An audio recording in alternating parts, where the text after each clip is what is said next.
আজি এই মন্দিৰলৈ আমন্ত্ৰিত আমাৰ নামতি দলৰ সদস্যবৃন্দ, লগতে আমাৰ এই মন্দিৰৰ লগত সংলগ্ন আমাৰ মাননীয় ৰাইজ, আজি আমাৰ জেঠমহীয়া কাজ উপলক্ষে আমি ইয়াত এখনি শৰাই আগবঢ়াইছোঁ মাৰ ওচৰত। আমাৰ এই মাৰ ওচৰৰ শৰাই আগবঢ়াওঁতে আমাৰ এইটো বহুতো বহা পিঠা বা প্ৰস্তুতি হ'ব পাৰে, তাৰ আমি সকলো মাৰ ওচৰত আমি ক্ষমা বিচাৰিছোঁ আৰু সকলো ৰাইজে এই সহায় সহযোগ কৰি আমাৰ যাতে যিহেতুকে আমাৰ এই মন্দিৰটো আমাৰ ঘৰৰ পৰা অলপ নিলগত, আমাৰ সেইকাৰণে কিছুমান বস্তু পোৱাত কিছুমান ততাতৈয়াকৈ পোৱাত অসুবিধা হয়। যদিও বস্তুবিলাক সকলো ঘৰে ঘৰে আছে হয়তো ততাতৈয়াকৈ নাপায়, গতিকে সকলো ৰাইজক যাতে আমাৰ আলোচনা কৰি আমাৰ এই আজি হ'বলগীয়া যিখন জেঠমহীয়া কাজ সেই যাতে আমাৰ ভালে কুশলে হৈ যাওক তাক কামনা কৰি মাৰ ওচৰত বা ৰাইজৰ ওচৰত দীঘলকৈ সেৱা আগবঢ়াইছোঁ। আপোনালোকে হৈ দিয়ে এইখন গ্ৰহণ কৰিব। নমস্কাৰ জনালোঁ মোৰ বুলু ব্লগ চেনেলটোৰ পৰা। আজি জেঠমহীয়া মা কালী মন্দিৰত আমি সকলোৱে ৰাইজে মিলি ধুনীয়াকৈ এখন শৰাই দিছোঁ। ধুনীয়াকৈ এয়া মালা দিছে, ধুনীয়াকৈ চাকি বন্তি জ্বলাইছোঁ। লগতে সকলোৱে আমাৰ খেলৰ মানুহখিনিয়ে ধুনীয়াকৈ চাকি বন্তি জ্বলাই মাৰ আশীৰ্বাদ লৈছে। সকলো আহি ধুনীয়াকৈ যোনে মনৰ ভাবিছে তেনেকৈয়ে প্ৰকাশ কৰি ধুনীয়াকৈ গৈছে। এয়া পুথিপাঠ আৰম্ভ হ'ব। আপোনালোকে ভিডিঅ'টো শেষলৈকে চাব, চালেহে গম পাব।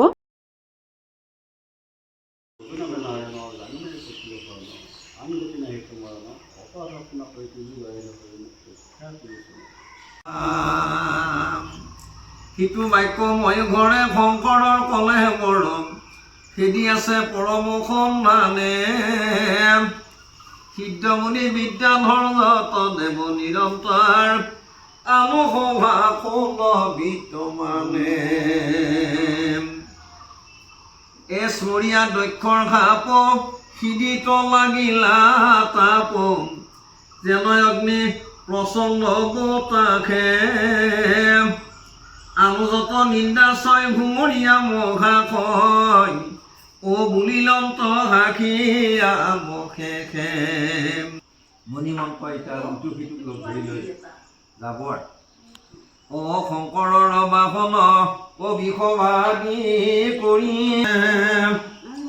শংকৰৰ ৰজায়া সতী মহামায়া প্ৰৱেশিলা সেই থানে।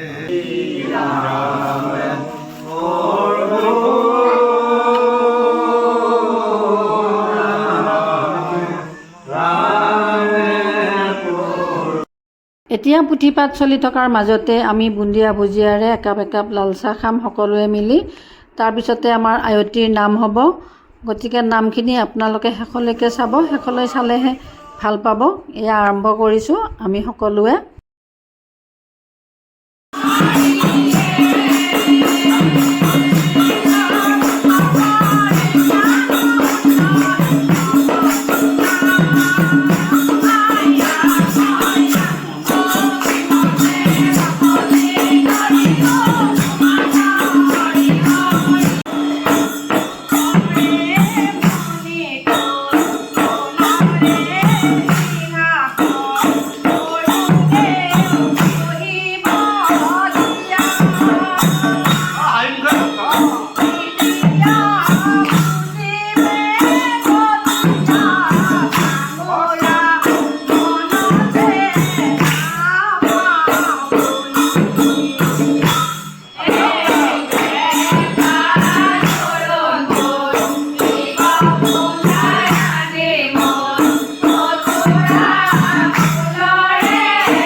প্ৰভু প্ৰতি বছৰ ধৰে এইবাৰো আইসকলৰ ফালৰ পৰাই ভক্তসকলৰ ফালৰ পৰাই আনবাৰৰ দৰে এইবাৰো এই মা কালী মন্দিৰত এই তিথি হিচাপে এই দিনটোত অন্যবাৰৰ দৰে এইবাৰো এই তিথি পালন কৰিলে।